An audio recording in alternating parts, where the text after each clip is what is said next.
بسم اللہ الرحمن الرحیم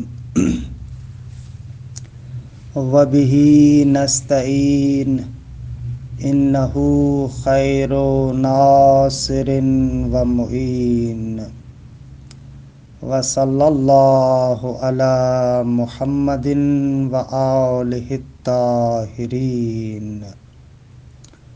الحمدللہ ہماری گفتگو بدایت الحکمت کے دوسرے مرحلے میں ہے۔ عرض ہوا کہ بدایہ کا جو دوسرا مرحلہ ہے وہ وجود ذہنی کے بیان میں ہے، اور وجود ذہنی کی بحث کو مرحوم علامہ نے ایک ہی فصل میں بیان کیا ہے۔ البتہ اسی ایک ہی فصل کے اندر 3 بخش اور 3 حصے ہیں۔ پہلا حصہ وجود ذہنی کا بیان اور وجود ذہنی کے بارے میں مختلف اقوال، یہ پہلا بخش اور پہلا حصہ ہے کہ ہماری گفتگو ابھی تک اسی حصے میں ہے۔ دوسرا حصہ وجود ذہنی کے اثبات کے لیے دلائل کا بیان ہے، کہ جو عبارت میں واحتج المشہور سے شروع ہوتا ہے۔ اور تیسرا حصہ اور بخش اس وجود ذہنی کے بارے میں تتمتن کے بیان سے ہے، کہ وہاں سے وجود ذہنی کے بارے میں جو مشہور اشکالات ہیں ان مشہور اشکالات کے علامہ جوابات دیتے ہیں۔ اچھا، پہلے مرحلے میں ہم نے 2 درسوں کے اندر وجود ذہنی کی تبیین کہ وجود ذہنی کسے کہتے ہیں، اور وجود ذہنی کے اقوال میں سے پہلا قول کہ جو شبہیون کا ہے اس کو بھی بیان کیا، اور قہراً اس سے پہلے جو آغاز میں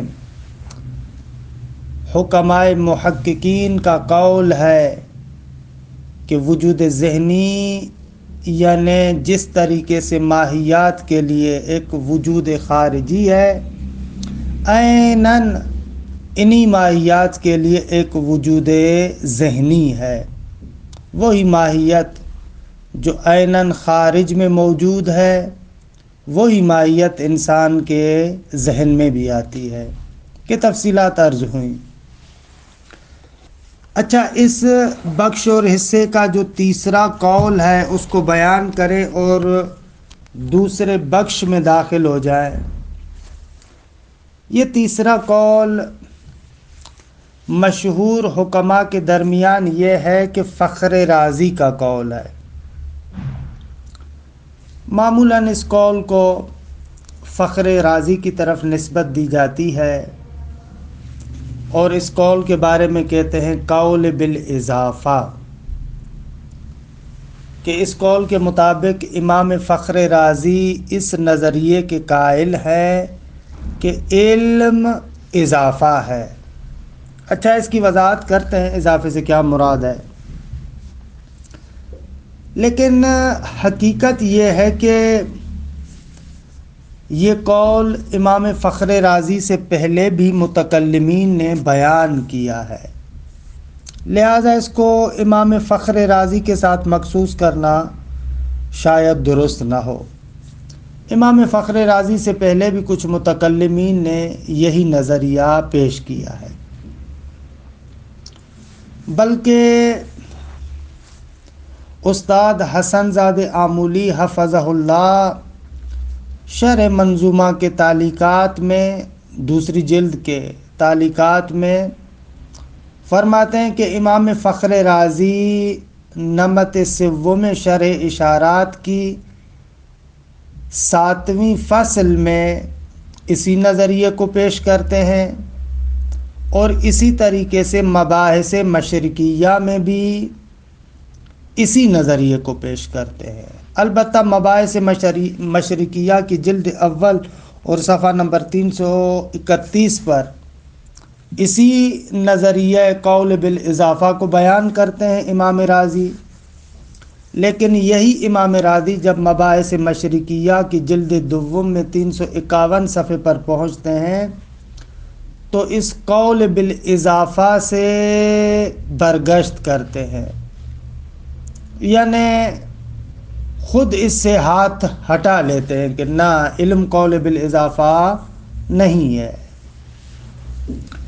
یہ اس نظریے کے قائل کے بارے میں بہرحال کہ ایک قول یہ ہے کہ وجود ذہنی وہی اضافہ ہے۔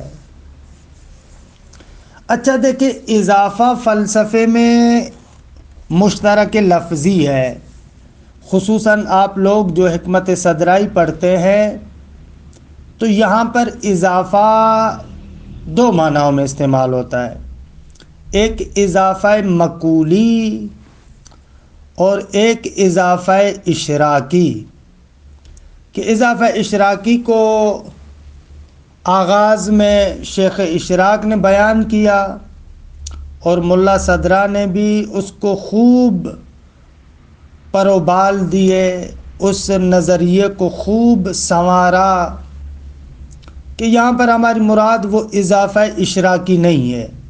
اس کے بارے میں جو تفصیلات ہیں انشاءاللہ اپنے مقام پر آئیں گی۔ مقصود یہاں پر ہے اضافہ مقولی۔ اضافہ مقولی جیسا کہ میں نے پہلے بھی عرض کیا تھا کہ اضافہ مقولی دو چیزوں کے درمیان ہوتا ہے، جیسے مثلا آپ کہتے ہیں ابوت، بنوت، درست ہے، دو چیزوں کے درمیان یہ جو اضافہ آتا ہے اس کو کہتے ہیں اضافہ مقولی۔ خوب، اضافہ مقولی کے لیے دو طرف ہوتے ہیں اور ان دونوں طرفوں کے درمیان جو اضافہ ہوتا ہے اس کو ہم کہتے ہیں اضافہ مقولی۔ یہ لوگ جو کہتے ہیں علم اضافے کا نام ہے، ان کی بھی مراد یہی اضافہ مقولی ہے، یعنی جب انسان کو کسی چیز کا علم حاصل ہوتا ہے تو نفس انسانی اور اس شیء معلوم کے درمیان ایک نسبت ہوتی ہے، اضافہ ہوتا ہے۔ اس نسبت اور اضافے کو علم کہتے ہیں۔ مثلا جیسے مجھے اس کتاب کا علم ہے، کتاب معلوم ہے، میں عالم ہوں۔ اب عالم اور معلوم کے درمیان عالمیت ایک اضافہ ہے نا، یہ لوگ کہتے ہیں کہ علم اسی اضافے کا نام ہے، یعنی عالم اور معلوم کے درمیان جو اضافہ ہے، جو نسبت ہے، اسی کو علم کہتے ہیں۔ اگر آپ دقت کریں تو یہ جو قائلین بے نظریہ اضافہ ہیں، یہ حکماء سے پہلے مرحلے میں ہی اختلاف کرتے ہیں، یعنی یہ لوگ جو نظریہ اضافے کو کہتے ہیں پہلے مرحلے میں ہی آغا عالم کے ذہن میں کوئی چیز پیدا نہیں ہوتی۔ علم کا معنی یہ تھوڑی ہے کہ آپ کے نفس کے اندر کوئی چیز پیدا ہوتی ہو، نفس کے اندر کوئی اضافہ ہوتا ہو، نہ، نفس کے اندر کوئی چیز پیدا نہیں ہوتی، عالم کے اندر کوئی چیز پیدا نہیں ہوتی۔ علم تو اس معلوم اور عالم کے درمیان فقط ایک اضافہ ہے، نفس جو معلوم خارجی کے ساتھ اضافہ پیدا کرتا ہے، اسی کو ہم علم کہتے ہیں۔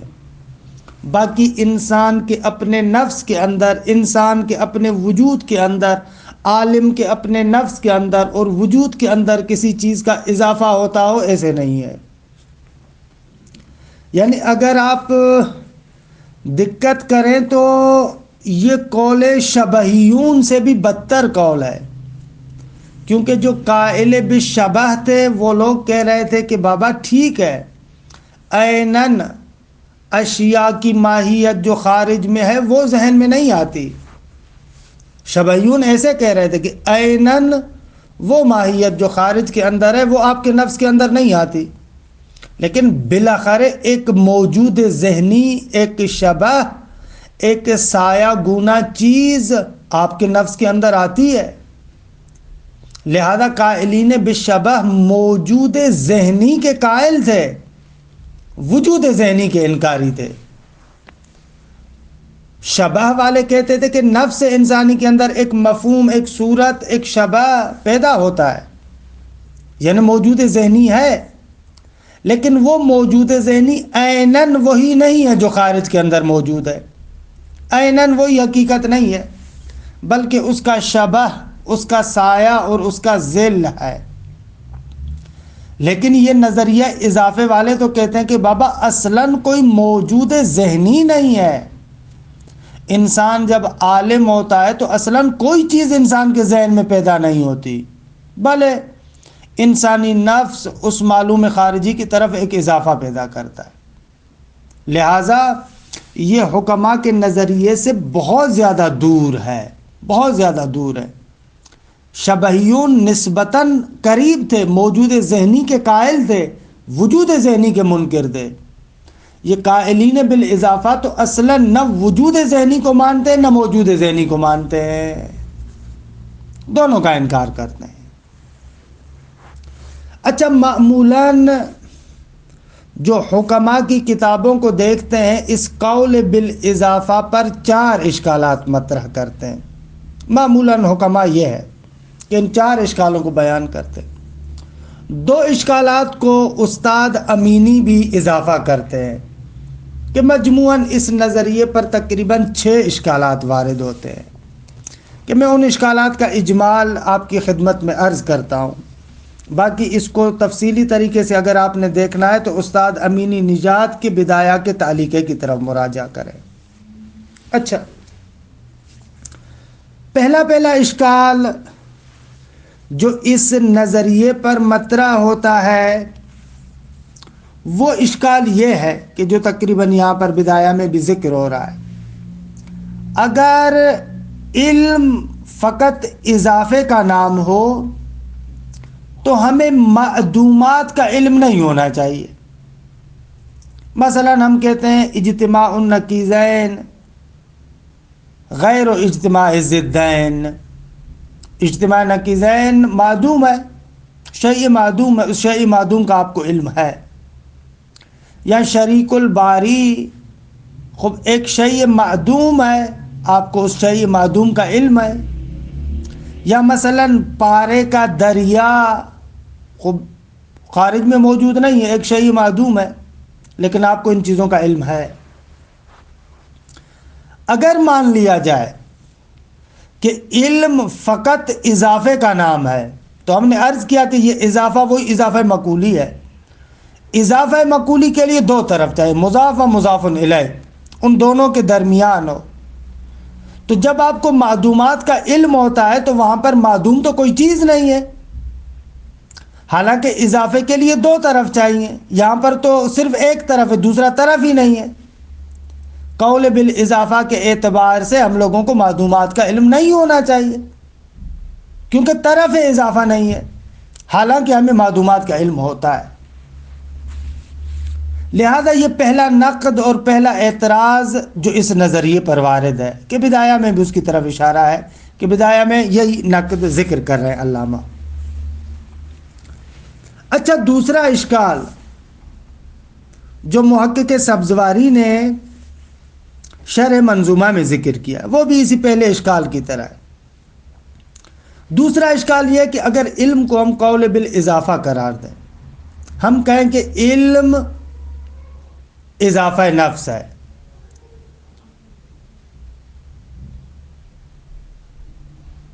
انسان کو اپنی ذات کا علم ہے، درست ہے. دوسرا اشکال جو اس قول بے اضافے پر وارد ہے کہ جس کو عرض کیا کہ مرحوم سبزواری نے شرح منظومہ میں ذکر کیا ہے، وہ اشکال یہ ہے کہ اگر ہم قائل ہو جائیں کہ علم اضافہ ہے تو پھر ہم آپ سے سوال کرتے ہیں کہ انسان کو اپنی ذات کا علم ہے یا نہیں ہے. خوب ظاہر سی بات ہے کہ ہر انسان اپنی ذات سے آشنا ہے، ہر انسان کو اپنی ذات کا علم ہے۔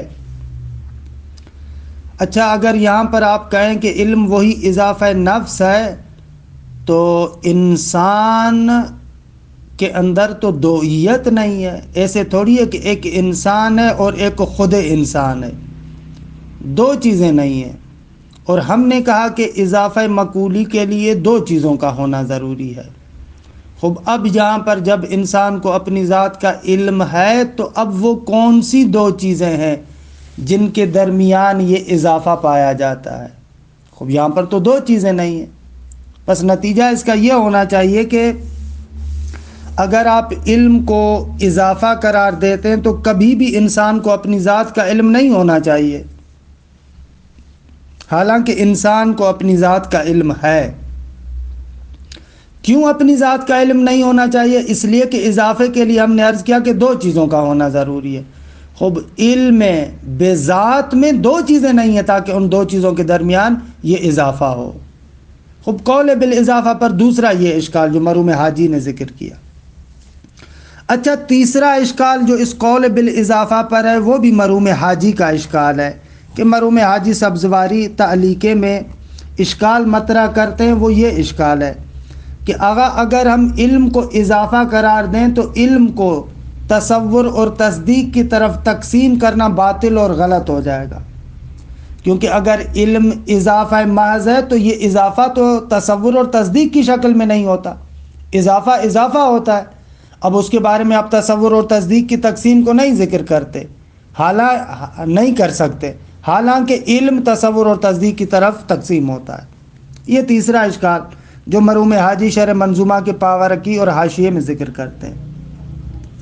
چوتھا اشکال جو یہاں پر کیا گیا ہے اسی قول بالاضافہ پر وہ مرحوم علامہ طباطبائی کا ہے کہ آپ نے نہایت الحکمت میں اس اشکال کو مطرح کیا ہے۔ وہ اشکال یہ ہے کہ اگر علم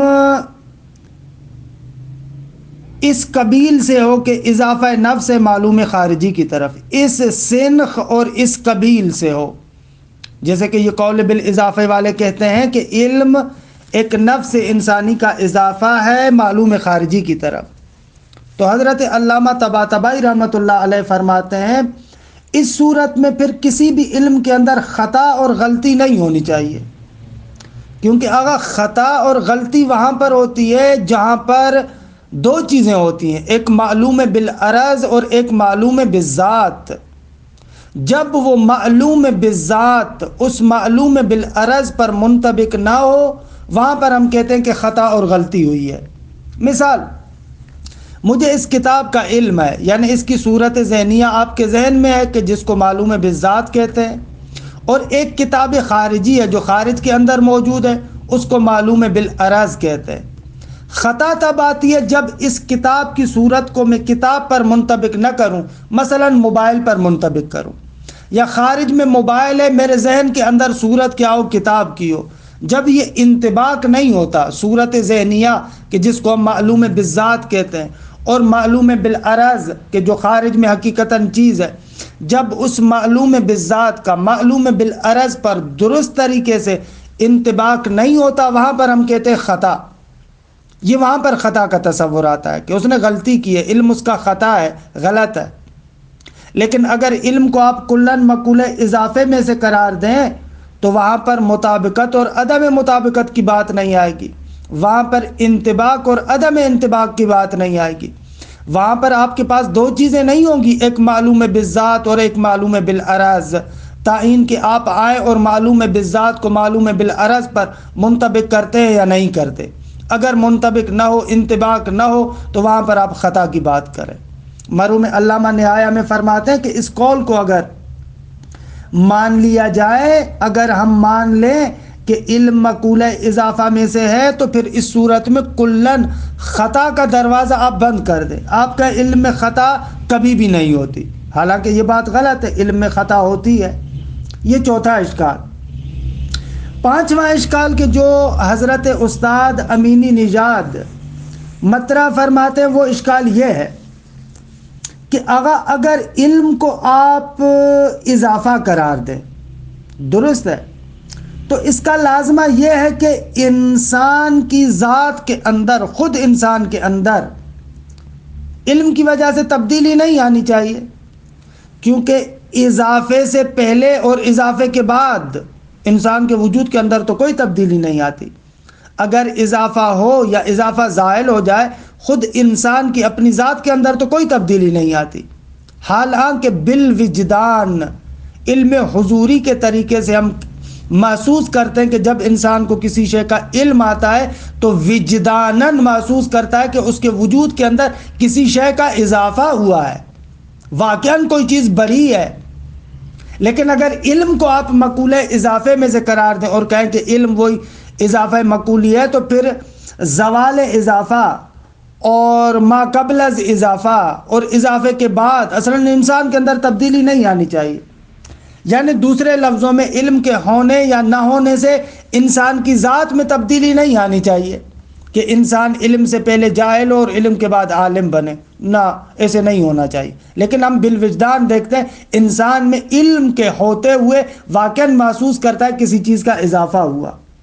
خود یہ پانچواں اشکال کہ جو استاد امینی نژاد ذکر کرتے ہیں، البتہ یہ اشکال ملا صدرہ کے بیانات سے لیا ہوا ہے کہ ملا صدرہ کا رسالہ ہے جو تصور اور تصدیق کے بارے میں، وہاں پر اس قسم کی باتیں انہوں نے ذکر کی ہے کہ اس کو منظم کر کے یہاں پر استاد امینی نژاد نے اس قول پر اشکال کے عنوان سے ذکر کیا ہے۔ چھٹا اشکال جو استاد امینی نژاد مطرح کرتے ہیں وہ یہ ہے کہ اگر علم کو آپ علم کو اضافہ قرار دیں تو پھر علم کو علم حضوری اور حصولی کی طرف آپ تقسیم نہیں کر سکتے، حالانکہ بالوجدان ہم دیکھتے ہیں کہ علم یا علم حصولی ہے یا علم حضوری ہے۔ جیسے کہ آپ نے منطق میں پڑھا ہے، اگر معلوم بذات خود عالم کے پاس آتا ہے اس کو علم حضوری کہتے ہیں، اگر معلوم بذات خود عالم کے پاس نہیں آتا بلکہ اس کی صورت آتی ہے اس کو علم حصولی کہتے ہیں۔ لیکن اگر علم کو آپ نے منحصر کر دیا، مخصوص کر دیا فقط اور فقط اضافے میں، تو پھر علم حصولی اور حضوری کی تقسیم نہیں ہو پائے گی۔ یہ تقریباً 6 اشکالات جو اس قول پر وارد ہے، اس نظریے پر وارد ہے کہ عبارت کا ٹکڑا میں پڑھ لوں، بعد میں بدایہ کے اس مرحلے کے دوسرے بخش میں وارد ہو جائے۔ وَذَهَبَ بَعْضُهُمْ، اور بعض حکماء گئے اس نقطے کی طرف۔ کون سا نقطہ؟ إِلَىٰ إِنْكَارِ الْوُجُودِ الذِّهْنِيَّ مُطْلَقًا، اس نقطے کی طرف گئے ہیں کہ وجود ذہنی نہیں ہے مطلقاً۔ اچھا، جو ہم نے اضافے کے قول کی وضاحت کی، اس وضاحت کے اعتبار سے اگر یہاں پر دقیق اور عمیق عبارت استعمال کی جائے تو وجود ذہنی کی جگہ پر موجود ذہنی ہونا چاہیے، یعنی قول بالاضافے کے اعتبار سے اصلاً موجود ذہنی نہیں ہے، درست ہے؟ مطلقہ یعنی حتیٰ نہ عیناً ہے نہ شبہاً ہے، کیونکہ گزشتہ ہم نے 2 قول ذکر کیے نا، ایک حکماء کا قول کہ کہتے ہیں عیناً وہی ماہیت ذہن کے اندر ہوتی ہے، اور دوسرا قول جو شبہ کے قائل ہے، جو کہتے ہیں نہ عیناً وہ چیز تو نہیں آتی لیکن شبہ ذہن میں ہوتا ہے۔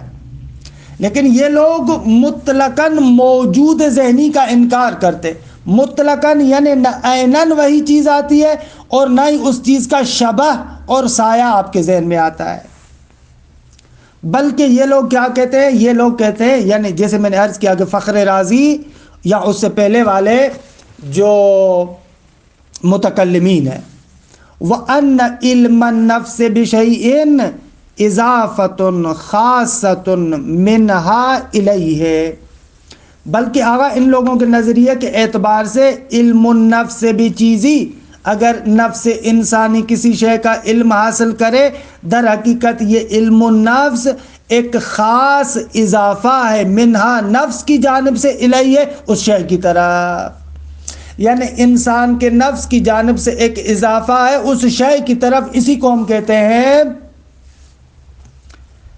علم۔ البتہ یہاں پر مرحوم آیت اللہ حکیم الہی بزرگوار آغا انصاری شیرازی رحمۃ اللہ علیہ ایک جملہ کہتے تھے شرح منظومہ کے دروس میں، اسی بحث کے ذیل میں کہتے تھے کہ قول بالاضافہ یہاں پر اضافے سے مراد کیا ہے؟ اضافہ مقولی جو فخر رازی کی طرف منسوب ہے، اور اس نے اپنی 2 کتابوں میں ذکر کیا کہ جس پر 6 اشکالات وارد ہیں۔ لیکن آغا کہتے تھے کہ ہو سکتا ہے کہ آپ اس اضافے سے کہیں کہ شاید ان کی مراد اضافہ اشراکی ہے، تو پھر اس صورت میں 6 کے 6 اشکالوں میں سے کوئی بھی اشکال وارد نہیں ہوگا۔ اگر اضافے کو آپ اضافہ اشراکی قرار دیں اور کہیں کہ فخر رازی کی مراد اضافے سے اضافہ اشراکیہ ہے تو پھر کوئی اشکال لازم نہیں آئے گا۔ لیکن متاسفانہ وہیں پر آغا انصاری شیرازی مرحوم فرماتے تھے یہ بات تو بہت اچھی ہے، لیکن امام رازی اس لائق نہیں ہے کہ اس کی طرف آپ اضافہ اشراکی کی نسبت دیں کہ اس کا مقصود اضافے سے اضافہ اشراکیہ ہے۔ خوب وَيَرُدُّهُ، مرحوم علامہ فرماتے ہیں کہ اس بات کو رد کرتا ہے کیا؟ وہی پہلا اشکال جو میں نے ذکر کیا تھا، العلم بالمعدوم۔ اگر معدوم کا آپ کو علم ہوتا ہے، آپ کو معلوم ہے، اجتماع نقیضین کا علم ہے، شریک الباری کا علم ہے، یا مثلا آپ کو علم ہے کہ پارے کا ایک دریا ہے، خوب یہ معدومات کا علم ہے، اور علم اگر اضافہ ہو تو ان چیزوں کا علم نہیں ہونا چاہیے۔ کیوں؟ اس لیے کہ عرض کیا کہ اضافہ مقولی ہے، اور اضافہ مقولی کے لیے دونوں طرف چاہیے۔ اذ لا معنی محصلا للاضافة الى المعدوم۔ آگا کیوں علم بالمعدوم اس قول کو رد کرتا ہے؟ وہ اس لیے کہ اضافہ الى المعدوم، معدوم کی جانب اضافہ، اس کا کوئی فائدہ مند معنی نہیں ہے ہمارے سامنے، کوئی بھی محصل معنی، فائدہ مند معنی اس کا نہیں ہے۔ یعنی اصلاً معدوم یعنی چیز ہی نیست، معدوم یعنی جو چیز نہ ہو۔ خب جب کوئی چیز نہیں ہے تو اس کی طرف کیسے نفس کا اضافہ ہوگا؟ نفس کی جانب سے ایک اضافہ ہو۔ بعبارت اخری، اضافے سے مراد اضافہ مقولی اور اس کے دونوں طرف ہونے چاہیے، اور علم بالمعدوم میں 2 طرف نہیں ہے، ایک طرف ہے۔ لہٰذا علم بالمعدوم بتاتا ہے کہ علم اضافہ نہیں ہے۔